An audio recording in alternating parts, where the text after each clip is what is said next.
ഹരി ഓം. കൃഷ്ണ രുക്മിണീ സംവാദം പാർട്ട് 2.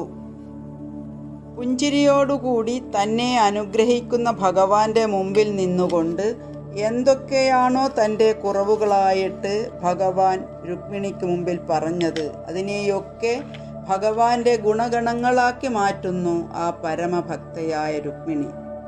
ഭഗവാനെ, അങ്ങക്ക് സമാനനായിട്ട് ഒരാളുമില്ല ഈ ലോകത്ത് എന്ന് പറഞ്ഞു. ശരിയല്ലേ? അങ്ങേക്ക് തുല്യനായിട്ട് ആരുണ്ട്? കോടി ദേവിദേവരും സർവചരാചരങ്ങളും അങ്ങയുടെ കീഴിലാണ്. എന്നിരിക്കെ അങ്ങ് സമാനനുണ്ട്.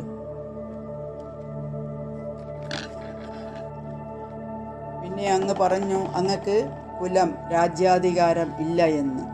അങ്ങക്കൊരു രാജ്യത്തിൻ്റെ അധികാരം ആവശ്യമുണ്ടോ?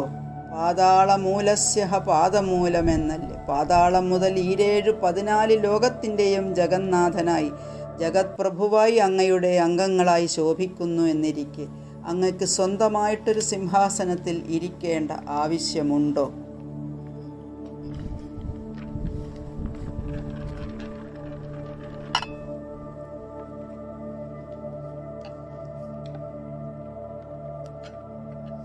പിന്നെ സ്വഭാവത്തിൻ്റെ കാര്യം, ശീലം.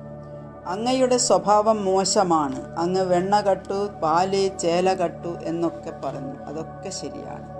അങ്ങ് കട്ടെടുത്തതിനപ്പുറം എന്താണ് ഉണ്ടായത്? ആരും അതുവരെ ശ്രദ്ധിക്കാത്ത അമ്പാടിയിൽ ഗോപീഗോപ സമൂഹം, അവർക്ക് പാല്, വെണ്ണ, മോര്, തൈര്, ഇതിനപ്പുറം ഒരു ലോകമില്ല. ആ സമൂഹത്തിൽ അങ്ങ് എത്തിയതോടെ നവനീത ചോരം ആ വെണ്ണയും പാലും കക്കാൻ തുടങ്ങി. അത് കട്ട് കുറച്ചു കാലം കഴിഞ്ഞതിന് ശേഷം എന്തായി എന്ന് വെച്ചാൽ, വെണ്ണ, പാല് എന്നാലോചിക്കുന്നതിന് മുമ്പേ അവർക്ക് കൃഷ്ണനെ ഓർമ്മ വരാൻ തുടങ്ങി. വെണ്ണയും പാലും വിൽക്കാൻ നടക്കുന്ന ഗോപി രാമനെ വേണോ കൃഷ്ണനെ വേണോ എന്നാണത്രേ പറയുന്നത്. പിന്നെ അവരുടെ വസ്ത്രത്തെ അപഹരിച്ചു. വാസാംസി ജീർണാനി യഥാവിഹായ നവാനി ഗൃഹ്ണാതി നരോപരാണി തഥാ ശരീരാണി വിഹായ ജീർണാനി അന്യാനി സംയാതി നവാനി ദേഹി. നമ്മൾ ഓരോരുത്തരുടെയും ഈ ജീവനാകുന്നതായ ഗോപികൾക്ക് മുകളിൽ വന്നു ചേരുന്നതാണ് ഓരോ തരത്തിലുള്ള പ്രാരബ്ധവേഷങ്ങൾ. ശരീര അഭിമാനമാകുന്ന വസ്ത്രം മാറി മാറി നമ്മൾ ധരിക്കുന്നു. അച്ഛനായിട്ടും അമ്മാവനായിട്ടും മകനായിട്ടും അപ്പൂപ്പനായിട്ടും ഉദ്യോഗസ്ഥനായിട്ടും മാറി മാറി അഭിമാന വേഷം ധരിക്കുമ്പോൾ ഇതൊക്കെ, ഈ അഭിമാനമൊക്കെ മാറ്റിവെച്ചാൽ നമ്മൾ ആരാണ്? ഞാൻ എന്ന് ശോഭിക്കുന്നതായ ചൈതന്യം, അത് ഗോപികയാണ്, അത് പരമാത്മാവാണ്, ഭഗവാനാണ് എന്ന ഭാവത്തിലേക്ക് ജീവനെ എത്തിക്കാൻ വേണ്ടി ഇതാ തുകൂല ചോരം. അവരുടെ ശരീരാഭിമാനത്തെയാണ് വസ്ത്രാപഹരണം എന്നതിൽ കൂടി നീക്കിയത്. അങ്ങനെ വെണ്ണകെട്ട് പിന്നീട് ശരീരാഭിമാനത്തെ നീക്കി അതിൽ കൂടി എന്തുണ്ടായി? അനേക ജന്മാർജിത പാപചോരം.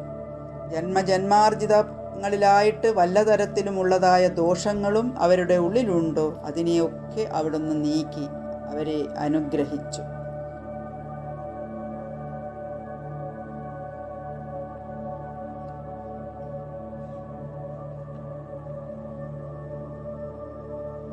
പിന്നെ അങ്ങ് പറഞ്ഞു സൗന്ദര്യം കുറവാണെന്ന്. എത്ര തവണ ഈ രുക്മിണി അങ്ങയെ വിളിച്ചിട്ടുണ്ട് ഭുവനസുന്ദര എന്ന്.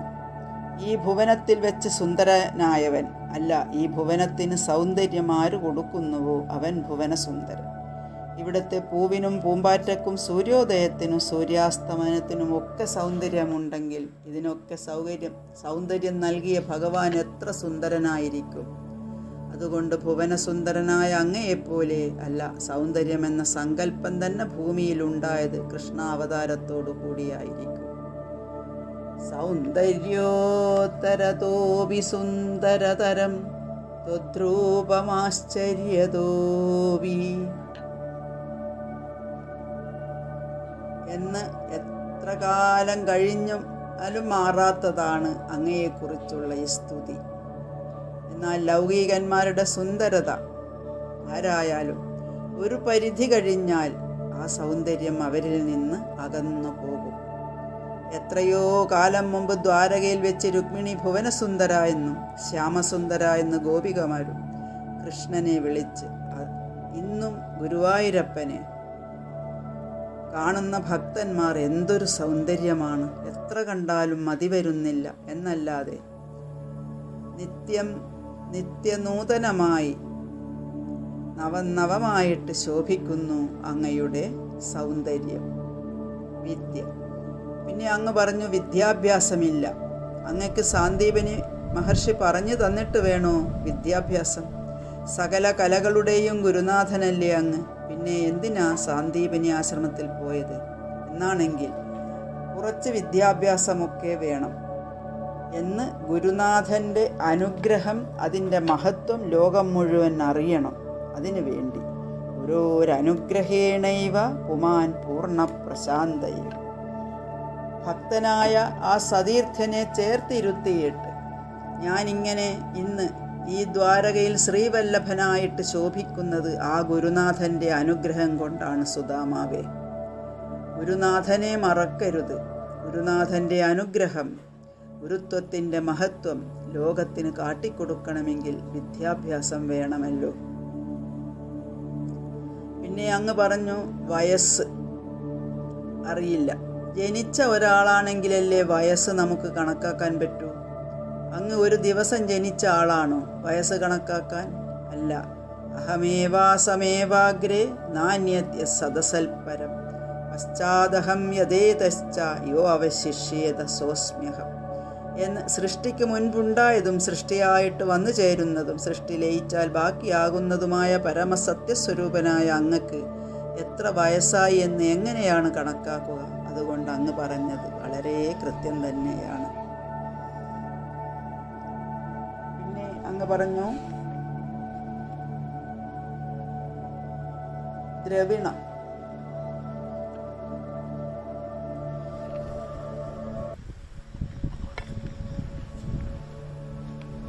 അങ്ങ് സമ്പത്തില്ല സ്വന്തമായിട്ടെന്ന്. എന്തിനാണ് അങ്ങക്ക് സമ്പത്ത്? ശ്രീവല്ലഭനല്ലേ അങ്ങ്? ശ്രീധ ശ്രീശ ശ്രീനിവാസ ശ്രീനിധി ശ്രീവിഭാവന ശ്രീധര ശ്രീകര ശ്രേയ. പ്രപഞ്ചത്തിന് മുഴുവൻ, ഈ ലക്ഷ്മിക്ക് പോലും ഇങ്ങനെയൊരു ഭാവം വന്നത് അങ്ങയുടെ അടുത്ത് ചേർന്നിരിക്കുമ്പോഴല്ലേ.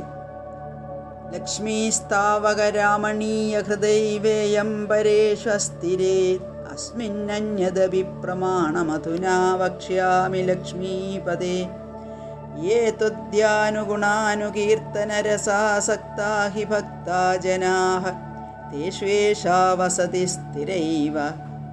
മറ്റുള്ളവരുടെ ഇടയിൽ മഹാലക്ഷ്മിക്ക് കുറ്റങ്ങളുണ്ട്, ചപല സ്വഭാവമാണ്, ഒരു സ്ഥലത്തും അടങ്ങിയിരിക്കില്ല എന്നൊക്കെ.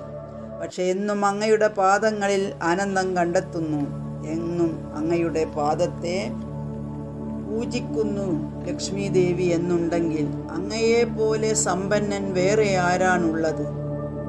അങ്ങയുടെ ഭക്തന്മാർക്ക് അല്ലെങ്കിൽ കൂട്ടുകാർക്ക് സമ്പത്തില്ല എന്ന് പറഞ്ഞു. ആരാ പറഞ്ഞത്? അവർക്ക് ഏറ്റവും വലിയ സമ്പത്ത് അങ്ങ് തന്നെയാണ്. ഭക്തന്മാർക്ക് ഏറ്റവും വലിയ സമ്പത്ത് ഏതെന്ന് ചോദിച്ചാൽ അത് ഭഗവാനാണ്, ഭക്തിയാണ്. ഭഗവാന്റെ ഏറ്റവും വലിയ സമ്പത്ത് ഭക്തന്മാരാണ്. അപ്പോൾ എല്ലാ തരത്തിലും ഈ ലോകത്തിൽ അല്പമായി നിൽക്കുന്നതായ സുഖവും സമ്പത്തും അതിൽ നിന്നൊക്കെ വിട്ട് നിത്യാനന്ദമായി ശോഭിക്കുന്നതായ അങ്ങയെ ലഭിച്ച അങ്ങയുടെ ഭക്തരാണ് സമ്പന്നർ.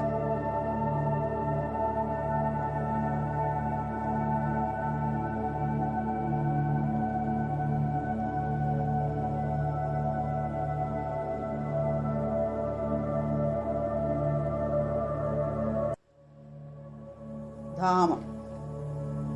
അങ്ങ് പറഞ്ഞു ദുഷ്ടന്മാരെ ഭയന്ന് സമുദ്രത്തിൻ്റെ നടുവിലാണ് കഴിയുന്നത്. ഏതാ ഈ ദുഷ്ടന്മാർ? ഇന്ദ്രിയങ്ങളിൽ കൂടിയിട്ട് നമ്മുടെ ഓരോരുത്തരുടെയും മനസ്സിനെ കൊണ്ടുപോകുന്ന പലതരം ദുഷിച്ച വികാരങ്ങൾ. അത്തരത്തിലുള്ളതായ ദുഷിച്ച വികാരാദികളായ ജരാസന്ധാദികൾ, അവരെയൊന്നും പിടികൂടാതെ ഇരിക്കാനായിട്ട് സജ്ജനങ്ങളുടെ ഭക്തന്മാരുടെ ഹൃദയത്തിനകത്താണ് അങ്ങ് താമസിക്കുന്നത്.